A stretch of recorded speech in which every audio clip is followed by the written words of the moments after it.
Hello student, आज हम आपको प्रॉफिट एंड लॉस का पार्ट नंबर 5 कराते हैं।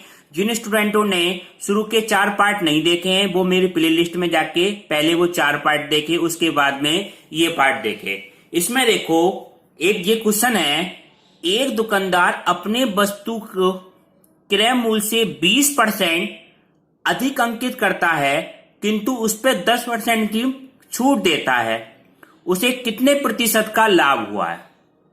ठीक है, कोई दुकानदार होगा जो वस्तु का क्रय मूल्य होगा उससे 20% तो उनने अधिक अंकित कर दिया, मगर उस पर 10% की छूट दे रहा है, उस पर कितने परसेंट का लाभ हुआ। इस तरह क्वेश्चन के देख लो किस तरह से करते हैं, आप देखो समझो। जैसे एक तो होता है कॉस्ट प्राइस, ठीक है, एक क्या होता है, इसमें एक और बढ़ गया मार्क प्राइस एमपी, और एक क्या होता है हमारा सेलिंग प्राइस। ठीक है, कॉस्ट प्राइस जो था हमारा, मान लिया क्या था 100 रुपए। ठीक है, ये हमने स्टार्टिंग में मान लिया, हमने कॉस्ट प्राइस उस वस्तु का 100 रुपए, मार्क उस दुकानदार ने क्या कर दिया उस पे 120 रुपए। ये क्यों लिख रहे हैं हम, क्वेश्चन के हिसाब से क्वेश्चन ने क्या अंकित कर दिया, 20% अधिक अंकित करता है, तो 100 का 20% कितना हो जाएगा स्टूडेंट, 20 रुपए हो जाएगा। 20% 20 रुपए है तो 120 रुपए उसने अंकित कर दिया। अब उस वस्तु को कितने परसेंट पे बेच रहा है, 10% की छूट दे रहा है। भाई दुकानदार ये कह रहा है कि 120 रुपए की चीज है, आपको 10% की छूट देता है, तो इस पर 10% की छूट दे रहा है, 10% की छूट। तो इसका क्या पूछूंगा, कितने प्रतिशत का लाभ हुआ। तो सबसे पहले इसका सेलिंग प्राइस निकालें, तो 120% का 10% निकाल के इसमें से घटा दें, तो ये क्या हो जाएगा आपका, ये हम कैसे निकालेंगे, 120 का 10% निकालना है, तो 120 का 10% कितना हुआ, 100 से भाग करके कितना आ गया, ये 12 रुपए आ गया। तो 12 रुपए की क्या कर रहा है, ये छूट दे रहा है, 12 रुपए की छूट दे रहा है, 10% कितना हुआ, 12 रुपए की छूट दे रहा है। तो इसका सेलिंग प्राइस क्या हुआ, 120 में से 12 घटा दो, कितना आ जाएगा 108 रुपए, इसका क्या आया, सेलिंग प्राइस आ गया स्टूडेंट। ठीक है, अब वस्तु का क्रय मूल्य कितना था, अब देखो क्रय मूल्य था 100 रुपए और विक्रय मूल्य कितना आ गया, सेलिंग प्राइस कितना आ गया 108 रुपए। 100 रुपए की चीज को हमने क्या बेच दिया, 108 रुपए में बेच दिया। ठीक है, तो हम क्या निकालना है, क्या पूछा है, कितना लाभ हुआ, कितने प्रतिशत का लाभ हुआ। तो लाभ कितना होगा वो देखो आप, लाभ बराबर कितना हो जाएगा, selling price minus cost price, यही तो होता है, एसपी माइनस सीपी बराबर कितना हो जाएगा 108 माइनस कितना हो गया 100 बराबर कितना आ गया 8 रुपए का लाभ हुआ। अब इसे परसेंटेज में निकालना है, तो लाभ प्रतिशत क्या बताया था आपको स्टूडेंट, लाभ प्रतिशत बराबर लाभ बटे क्रय मूल्य गुणा कितना आएगा 100। तो लाभ कितना है 8, क्रय मूल्य कितना है 100 रुपए माना है, और गुणा 100 से 100 कट के कितना आ गया, ये आपका आ गया 8%। ये आपका क्या आ गया, फाइनल आंसर आ गया स्टूडेंट। ठीक है, इस तरह से इसमें बस क्या है, मार्क प्राइस और बढ़ गया आपका, बाकी क्वेश्चन का वैसी की वैसी करना है। आप इस तरह के आप नेक्स्ट क्वेश्चन देखें स्टूडेंट। अब नेक्स्ट क्वेश्चन देखें स्टूडेंट, एक व्यापारी अपने सामान के अंकित मूल्य पर 5% की छूट देता है और क्रय मूल्य पर कितने प्रतिशत अधिक अंकित करे कि सामान को बेचने पर 14% का क्या हो, लाभ हो। ठीक है, अंकित मूल्य पर 5% की छूट दे रहा है, क्रय मूल्य पर कितने प्रतिशत अंकित कर दे कि वो सामान बेचने पर 14% का लाभ हो। अब देखो इस क्वेश्चन को हम किस तरह से करते हैं स्टूडेंट, एक तरफ तो आप लिखें कॉस्ट प्राइस, इसका क्रय मूल्य कॉस्ट प्राइस, एक तरफ ये क्या है मार्क कितना करें, इसमें आप तीनों में रिलेशन बनाएंगे, मार्क प्राइस, और एक तरफ क्या है सेलिंग प्राइस। ठीक है, अब देखें कॉस्ट प्राइस को हमने क्या मान लिया, हमने 100 रुपए मान लिया स्टूडेंट, कॉस्ट प्राइस को क्या माना हमने स्टूडेंट 100 रुपए। ठीक है, अब मार्क प्राइस हमने क्या मान लिया, एक्स मान लिया। ठीक है, मार्क प्राइस हमें पता नहीं है। सेलिंग प्राइस क्या है, 5% छूट देता है, जो मार्क प्राइस है उस पे 5% की क्या करता है, छूट देता है। ये दुकानदार मान लिया मार्क प्राइस कुछ ना कुछ होगा, उसने मार्क करा है x रुपए मान लिया, इस पे 5% की छूट दे रहा है, ये बात समझो, 5% की छूट दे रहा है, ठीक है। तो इसका सेलिंग प्राइस क्या होगा, तो एक्स का हमें कितना परसेंट निकालना पड़ेगा, 95% तो निकालना पड़ेगा, 95%, क्योंकि 5% की तो छूट है, 5% की छूट है तो 95% निकाल लो। तो ये कितना हो जाएगा, 95x/100, यही तो हो जाएगा, x गुणा 95/100, यानी कि सेलिंग प्राइस हमें पता चल गया, इस वस्तु का सेलिंग प्राइस कितना है, 95x/100 के बराबर है। अब देखो बिल्कुल ध्यान से समझना, अब क्वेश्चन में क्या कही है, एक व्यापारी अपने सामान पर अंकित मूल्य पर 5% की छूट देता है, वह क्रय मूल्य पर कितना अधिक मूल्य अंकित करे कि सामान को बेचने पर 14% का लाभ 14% का लाभ हो।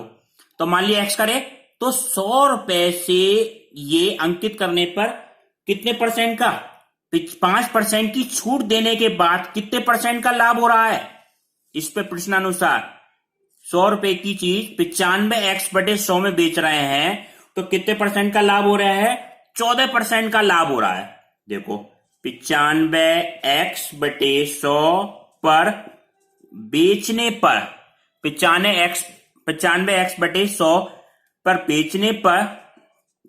बेचने पर लाभ कितना हो रहा है, 14%। ये कैसा है स्टूडेंट, प्रश्नानुसार है, ये बात समझनी है आपको बस, कि जो छूट देने के बाद 95x/100 क्या आया, इसका सेलिंग प्राइस आया है, इस पे जो सामान बेच रहा है 100 रुपए की चीज इतने में बेच रहा है, तो कितने परसेंट का लाभ हो रहा है, 14% का लाभ हो रहा है, ठीक है। तो सबसे पहले हमें x की वैल्यू निकालनी है, ठीक है। तो आप देखो 14% का लाभ होता कितना, 100 रुपए की चीज हम कितने में बेचे कि 14% का लाभ हो जाए, यानी कि हम 14% का लाभ के लिए उस वस्तु को कितने में बेचें, 14%, 100 का 14% कितना हो जाएगा स्टूडेंट, ये 14 रुपए तो हो जाएगा, 14 रुपए तो हो गया, तो यानी कि वो उसके हिसाब से मूल्य कितना है, 114 रुपए, यानी कि 100 के 14% लाभ कमाने के लिए 114 रुपए की वस्तु बेचे। अब ये किसके बराबर होने चाहिए स्टूडेंट, 114 रुपए आपके किसके बराबर होने चाहिए, 95x/100 के बराबर होने चाहिए। क्यों, क्योंकि इसके हिसाब से ये हमने x माना था, और 5% छूट देने के बाद वो क्या है, 95x/100, और जो क्रय मूल्य था उस पर हमें लाभ कितना मिल रहा है, 14 रुपए। तो ये दोनों आप बराबर कर दो, तो ये वैल्यू कितनी हो जाएगी, 95x/100 बराबर कितना हो जाएगा स्टूडेंट, 114।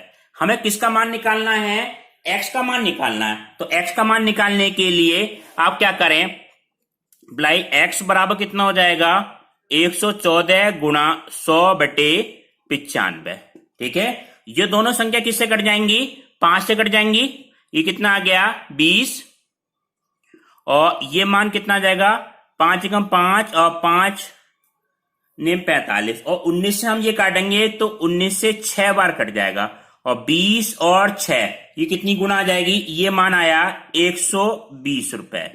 x का मान कितना आया, 120 रुपए आया, ठीक है। तो x का मतलब क्या हुआ, उसका सेलिंग प्राइस कितना होगा, 120 रुपए होगा, यानी कि अगर वो 120 रुपए में बेचे तो कितने परसेंट का लाभ हो जाएगा, 5% का। अब देखो हमें निकालना क्या है स्टूडेंट, हमें निकालना है हमें ये निकालना है कि वह क्रय मूल्य पे कितने प्रतिशत अधिक अंकित करे, ठीक है, यानी कि उसका मार्क प्राइस पे कितने परसेंट अधिक अंकित कर रहा है। तो मार्क प्राइस हमने क्या निकाल लिया स्टूडेंट, मार्क प्राइस हमने निकाला है 120 रुपए, ये पता चल रहा है आपका। देखो मार्क प्राइस हमारा कितना आ गया, मार्क प्राइस हमारा आया है 120 रुपए, ठीक है। और कॉस्ट प्राइस कितना था, कॉस्ट प्राइस हमारा था 100 रुपए, 100 रुपए। तो 100 रुपए से कितने परसेंट अधिक अंकित कर रहा है, तो लाभ कितना होगा, ये 100 रुपए से 120 रुपए, 100 रुपए वाली वस्तु के 120 रुपए अंकित कर रहा है मार्क, तो कितने परसेंट अधिक अंकित कर रहा है, ये देखने से पता चल जाएगा आपको, लाभ कितना कर रहा है, ज्यादा कर रहा है, 20% अधिक अंकित कर रहा है, ठीक है। ये आपका क्या हुआ, फाइनल आंसर आ गया स्टूडेंट। अब आप इस तरह का नेक्स्ट क्वेश्चन देखें। अब नेक्स्ट क्वेश्चन देखें स्टूडेंट, एक वस्तु पर के मूल्य में 10% कमीशन दिया जाता है तो उसे 50% का लाभ होता है, कमीशन बढ़ाकर 25% कर दिया जाए तो लाभ प्रतिशत ज्ञात कीजिए। ये क्वेश्चन है, ठीक है। अब इसका सोल्यूशन देखें। देखो क्वेश्चन में क्या क्या गया है स्टूडेंट। कॉस्ट प्राइस एक तरफ बनाएंगे, कॉस्ट प्राइस, मार्क प्राइस और सेलिंग प्राइस, इन तीनों में रिलेशन देखना होगा क्वेश्चन में, ठीक है। कॉस्ट प्राइस हमने क्या मान लिया, एक्स रुपए मान लिया, कुछ ना कुछ होगा एक्स रुपए। और मार्क प्राइस ये हमने मान लिया, ये क्या कहलाता, लिखित मूल्य, ये 100 रुपए मान लिया, ठीक है। अब देखो बाद में क्वेश्चन में क्या गया है, ये हमने अपनी तरफ से माना मार्क प्राइस कितना है, 100 रुपए। अब प्रश्नानुसार देखें, मार्क प्राइस हमने 100 रुपए मान लिया, प्रश्नानुसार ये है वस्तु पे 10% का कमीशन दिया जाता है तो 50% का लाभ होता है, ठीक है। 10% का कमीशन दिया जा रहा है तो 100 रुपए पर 10% का हम कमीशन निकालें तो सेलिंग प्राइस कितना कर दें, 10% का कमीशन हम छूट कर दें एक तरह से, तो सेलिंग प्राइस कितना हो जाएगा स्टूडेंट, 90 रुपए तो हो जाएगा, 90 रुपए हो जाता है। तो क्या हो रहा है क्वेश्चन के अनुसार, 50% का लाभ हो रहा है। 50% का लाभ यानी कि x रुपए की वस्तु 90 रुपए में बेचने पर, x रुपए की वस्तु 90 रुपए में बेचने पर कितने रुपए का लाभ हो रहा है, 50% का क्या हो रहा है, लाभ हो रहा है, ठीक है। ये x क्या है, कॉस्ट प्राइस, ये सेलिंग प्राइस। अब कॉस्ट प्राइस, सेलिंग प्राइस, अब मेन चीज आप क्या निकाल लो, x का मान निकाल लो इससे। x का यानी कि x का 50% लाभ हो रहा है तो इसका मतलब क्या हुआ, x का क्या होगा, ये 150% तो होगा, क्योंकि 50% तो क्या हो रहा है, से लाभ हो रहा है। तो x का 150%, x का 150% बराबर कितना है स्टूडेंट, ये है 90 रुपए के बराबर, ठीक है। तो x का 150% कैसे निकालेंगे, x गुणा 150 बटे 100 बराबर कितना हो गया, 90 हो गया, ठीक है। अब इसमें x का मान निकाल लें, तो x का मान निकालने के लिए क्या करेंगे, x बराबर कितना हो जाएगा, 90 गुणा 100 बटे 150, ये दोनों संख्या किससे कट जाएंगी, 50 से, 50 तिया और 50 दूनी, और ये 30 से कट गया, 3 तिया 9, 0। x का मान कितना आ गया स्टूडेंट, ये आ गया आपका 60 रुपए आ गया। अब देखो ध्यान से समझो, x बराबर कितना आया, 60 रुपए, जो x रुपए हमने माना था वो क्या आ गया, 60 रुपए आ गया, ठीक है। अब इसमें क्वेश्चन में क्या है, अब क्वेश्चन को देखो, कमीशन बढ़ा के 75%, वो 25% कर दिया जाए तब लाभ प्रतिशत ज्ञात करना है। तो कमीशन, अब 100 रुपए की चीज हम कितने में बेच रहे हैं स्टूडेंट, अब दे रहे हैं 25% की छूट, ठीक है। पहले मिल रही थी 10% की छूट, अब मिल रही है 25% की छूट। तो नया जो आएगा, जो नया विक्रय मूल्य कितना आएगा, नया एसपी जो आएगा वो कितना आ जाएगा, 100 रुपए की चीज 25% छूट पे बेचेंगे तो नया एसपी कितना आ जाएगा, 75 रुपए तो हो जाएगा। ये तो बिल्कुल सिंपल तरीके से निकाल लिया, 25% की छूट। अब हमारा कॉस्ट प्राइस कितना था, 60 रुपए, और सेलिंग प्राइस कितना है अब, 75 रुपए, ठीक है। तो लाभ प्रतिशत ज्ञात करना है। अब देखो ध्यान से समझो, कॉस्ट प्राइस कितना है, 60 रुपए, और सेलिंग प्राइस कितना है, 75 रुपए। तो लाभ प्रतिशत हमें निकालना है, तो लाभ कितना हुआ, लाभ हमारा हो जाएगा SP minus CP, SP minus CP. तो 75 माइनस 60 बराबर कितना आ गया, 15 रुपए। हमें क्या निकालना है, लाभ प्रतिशत। तो लाभ प्रतिशत बराबर कितना हो जाएगा, लाभ बटे क्रय मूल्य, लाभ बटे क्रय मूल्य। क्रय मूल्य हमारा कितना है, 60 रुपए, तो 60 गुणा कितना आ जाएगा, 100, ये 4 बार कट गया, और ये कितना आ गया, 25%। तो लाभ कितना हो जाएगा, 25% का हमें क्या हो जाएगा, लाभ हो जाएगा स्टूडेंट, ठीक है। बिल्कुल सिंपल क्वेश्चन है, बस की कॉन्सेप्ट समझ में आ जाए, बिल्कुल सरल क्वेश्चन है ये। अब नेक्स्ट क्वेश्चन देखें स्टूडेंट, एक बेईमान बनिया 10% का माल खरीदते समय और उतना ही प्रतिशत बेचते समय ठगता है, बेईमानी से वह कितने प्रतिशत का लाभ कमाता है? ठीक है, लाभ उठाता है। अब इसको बिल्कुल ध्यान से समझो। क्या कहिए क्वेश्चन में पहले सादा तरीके से करा देंगे, फिर शॉर्ट ट्रिक भी बता देंगे इस क्वेश्चन की। खरीदते समय 100 रुपए देकर वो कितने रुपए का सामान खरीदता है? 10% का क्या करता है खरीदते समय और 10% बेचते समय। तो 100 रुपए देकर 100 प्लस 10 बराबर 110 रुपए का सामान वो खरीद लेता है। ठीक है, खरीदते समय 10% का लाभ कर रहा है और बेचते समय क्या कर रहा है? 100 के सामान को 100 प्लस 10 110 में बेचता है। बस यही समझना है आपको कि 100 के सामान को क्या कर रहा है? 110 में बेच रहा है। अब देखो, 100 के सामान को बेचता है वो कितने रुपए में? 110 रुपए में। 100 रुपए का सामान 110 रुपए में बेच रहा है, तो 1 रुपए के सामान को कितने रुपए में बेचेगा? 110 बटे कितना हो जाएगा? 100 रुपए। अब उस पर सामान कितने रुपए का है? 110 रुपए का सामान है। 110 रुपए का सामान तो खरीद लिया 100 रुपए देके, तो 110 रुपए का सामान बेचेगा। 110 बटे 100 गुणा 110, 2 जीरो से 2 जीरो कट जाएंगे, 11 11 गुणा करेंगे, कितना आ गया? 121। तो लाभ कितना हो जाएगा? 121 माइनस 100 बराबर 21% का क्या हो जाएगा? उसे लाभ हो जाएगा। अब इसको देखो शॉर्ट ट्रिक से बताते हैं। देखो शॉर्ट ट्रिक से किस तरह से, जैसे ये है, एक तरफ कॉस्ट प्राइस, मार्क प्राइस और सेलिंग प्राइस, इस कॉन्सेप्ट से करा देते हैं आपको। ठीक है, जैसे बेमान बनिया 110 रुपए की चीज कितने रुपए में खरीद ली उनने? 100 रुपए में। तो उसका कॉस्ट प्राइस तो कितना हुआ? 100 रुपए तो हुआ। और ये 110 रुपए की चीज वो क्या कर रहा है? 10% प्रॉफिट से बेच रहा है, लाभ से बेच रहा है। यानी 110 का 10% कितना हुआ? 11 रुपए तो हुआ। 110 गुणा 10 बटे 100 कितना आ गया? 11 रुपए हो गया। 110 में 11 जोड़ देंगे, कितना आ जाएगा? 121 रुपए में बेच रहा है। 110 की चीज वो 121 रुपए में बेच रहा है 10% लाभ कमा के। और उसे पड़ कितनी रही थी? 100 रुपए में चीज, यानी कि 100 रुपए की चीज वो 121 रुपए में बेच रहा है। तो लाभ कितना हो जाएगा स्टूडेंट? लाभ बराबर 121 माइनस 100, यानी कि SP minus CP. Cost price तो ओरिजिनल इसका ये है, ये तो 110 तो उसने मार्क करके करा था। ठीक है, बेमानी करके 110 में लिया था।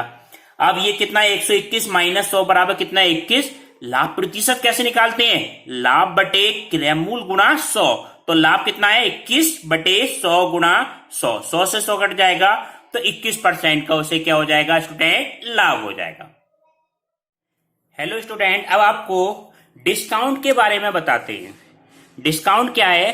किसी वस्तु पर निर्धारित मूल्य से जितना कम मूल्य पर दिया जाता है उसे बट्टा या डिस्काउंट या रिबेट कहते हैं।